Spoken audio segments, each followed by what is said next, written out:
Bonjour à tous, c'est Gilles Mansillon, je venais vous saluer aujourd'hui. Je vais tirer quelques cartes pour voir qu'est-ce que inspiration on peut recevoir du monde de l'esprit. Je vais utiliser le jeu du voyageur, c'est un jeu assez classique qui est basé sur celui de Andy Warhol, de Aleister Crowley, mais qui est modernisé et qui voilà, la carte pour la journée, la plus haute sagesse pour nous, c'est d'arriver à comprendre l'étroitesse, c'est-à-dire arriver à marcher sur un fil, c'est-à-dire la voie de la lumière passe par le fait de devoir concentrer son attention sur un chemin précis. Une fois qu'on aura passé la petite porte, le chemin va s'ouvrir, mais tant qu'on est dévié, il faut absolument arriver à accepter de passer. C'est un petit peu ici c'est comme si on allait dans la terre intérieure, parce que bon, toutes ces idées que je présente peuvent paraître excentriques, et pour des cartésiens, ça peut paraître prendre pour un fou, mais on va s'apercevoir un jour que la plupart des planètes du système solaire, dont la nôtre, sont creuses, et qu'il y a à l'intérieur de ces planètes des mondes beaucoup plus avancés spirituellement, matériellement, que ce que nous on peut connaître, et donc mais bon, il y a eu cette réunification se passera éventuellement avec la terre intérieure. Et donc aujourd'hui, la sagesse, c'est de comprendre, de rester sur ce chemin, sur ce chemin assez étroit. Ce que l'on doit comprendre, c'est la femme de cristal. C'est-à-dire, c'est le gardien, c'est d'arriver à s'élever au-dessus des émotions, au-dessus de toutes ces choses, rester dans l'équanimité, pouvoir s'élever pour pouvoir protéger ce diamant, cette conscience. La conscience est comme un diamant, au début c'est un peu comme un morceau de charbon, mais au fur et à mesure qu'on arrive à connecter à notre nature véritable, elle devient comme un diamant. Et tous les jours, on crée des nouvelles facettes jusqu'au moment où ce diamant sera éternel et infini. C'est un centre, le sens de l'harmonie, c'est un principe conscient d'harmonie qui doit éventuellement devenir éternel et infini. Et donc pour le moment, il faut comprendre le garder. On est protégé aussi, il n'y a pas besoin d'avoir peur de quoi que ce soit. Il faut savoir que l'univers ne nous a pas envoyés comme ça, même si on peut... Tant qu'on n'est pas confiant de ses forces de protection, c'est sûr que l'univers peut être un endroit très... sortes de choses peuvent arriver.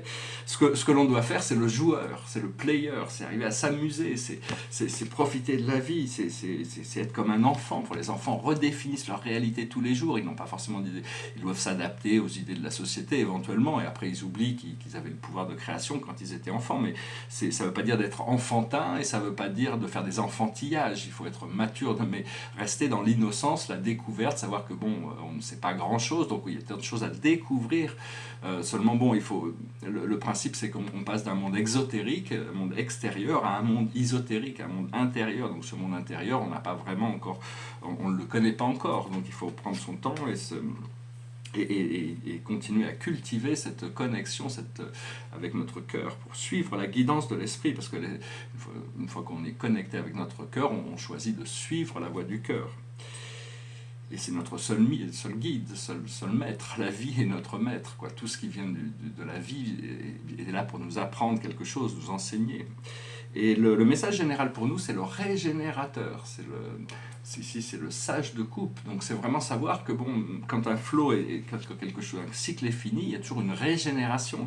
C'est constant. C'est aussi arriver à trouver le bonheur sentimental, familial, l'équilibre qui permet de pouvoir être dans une relation sans codépendance, dans le bien-être du partage, la grâce et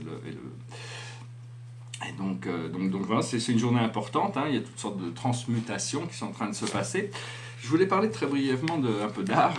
Je voulais parler de l'art et de la photographie, parce que bon, pour moi, l'art, pour qu'il soit vraiment puissant, il y a besoin d'une implication, d'un procédé entre l'art et sa création, qui fait qu'il y a un côté mystifiant qui peut se dérouler dans le procédé de création, puis après qui est partagé avec les gens qui le voient. Et depuis que maintenant la photo, c'est clic-clac quand même, hein, tout le monde, maintenant on a tous des super appareils photo, donc tout le monde peut faire des belles photos, donc c'est un privilège de pouvoir toucher à une sorte d'aspect créatif. Seulement la photo par elle-même n'est pas vraiment un moyen artistique, enfin elle peut devenir un moyen artistique. Et en tant que collectionneur, enfin galeriste, j'étais galeriste quand même au départ, c'est-à-dire que maintenant on peut observer que dans le monde des musées, des galeries, tous les galeries font des grandes expos de photos. C'est quelque chose qui a été très bien intégré dans le monde de l'art. Personnellement, bon, si j'avais d'investir dans la photo, ça serait plutôt l'Artigue, Cartier-Bresson, Man Ray, ça c'est des photographes qui à mon avis sont des photographes sur lesquels je peux continuer à apprécier leurs images pendant très très longtemps, ou alors tomber sur une photo d'un artiste qui peut me... Ah, j'ai vraiment envie d'avoir ça autour de moi. Mais sinon, le plus grand photographe de tous les temps, depuis l'instant sur la photographie, celui qui est le plus coté, disons, c'est bien sûr Andy Warhol. C'est un artiste qui est pop art, bon, personnellement, ma priorité serait plus sur Robert Indiana, les signes de l'amour. Si j'avais un jardin de sculpture, ça serait vraiment la première pièce de pop art que je voudrais acquérir. Mais disons que bon, Warhol nous a appris une sorte de mise en scène, c'est l'industrialisation de l'art, il a vraiment amené quelque chose, c'est toute une iconographie qui est un monde de symboles, mais qui est vraiment l'accomplissement du monde de l'âge du poisson, qui est le glamour, l'exotérisme, la célébrité, tous ces mondes extérieurs, superficiels. Il a eu un énorme impact sur la société parce qu'il l'a amené. Et donc c'est vraiment le photographe qui à mon avis, tient le haut du pavé. Bien que bon, tout cet glamour est un peu superficiel, hein, il a amené l'industrialisation, la masse production de l'art. Et donc, mais enfin, au niveau photographie, reprendre son flambeau, ce serait une bonne chose, parce qu'autant pour moi, dans la peinture, ce serait plutôt reprendre le flambeau de Picasso, dans le désir d'ouvrir la conscience sur des choses nouvelles, de se régénérer, de se renouveler tout le temps.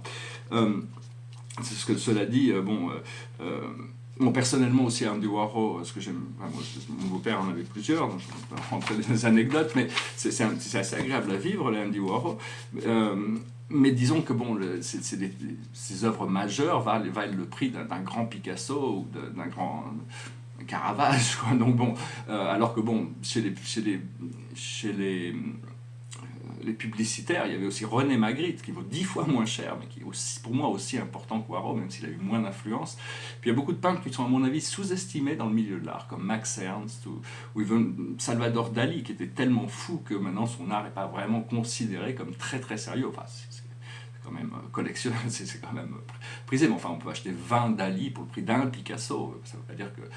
Alors que Dali nous a révélé tous ces pouvoirs du subconscient, le mystique, les démons et toutes ces choses du monde du rêve. C'est un artiste assez puissant qui, à mon avis, est un peu sous-estimé. Je ne parle pas de ses lithographies, je parle de ses œuvres, surtout entre 1925 et 1935, c'est les œuvres les plus importantes de Dali.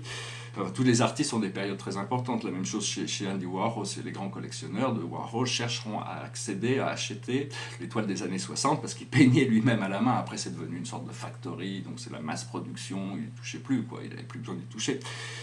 Et donc voilà, je voulais juste saluer tous ces artistes. Moi, je les aime tous, hein, de toute manière. Après ça, bon, il y a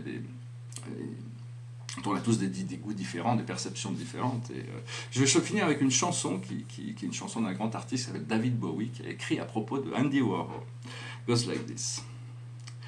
Like to take a cement fix, be a standing cinema, dress my friends just for show, see them as they really are, put the people in my brain, 2 new pants to have a go, like to be a gallery, put you all inside my show.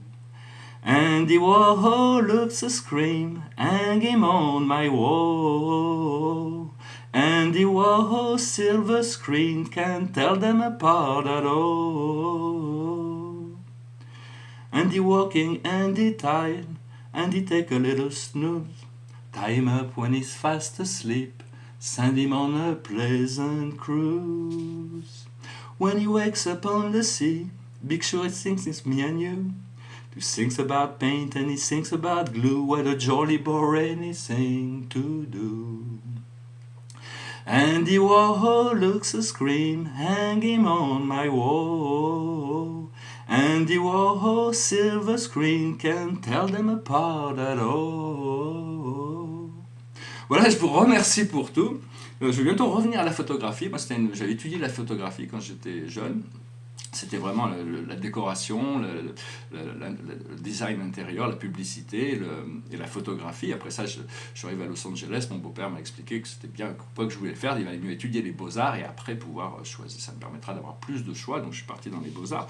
Mais je compte revenir à la photographie, j'avais déjà fait une expo de photos à la Barclays Bank ici.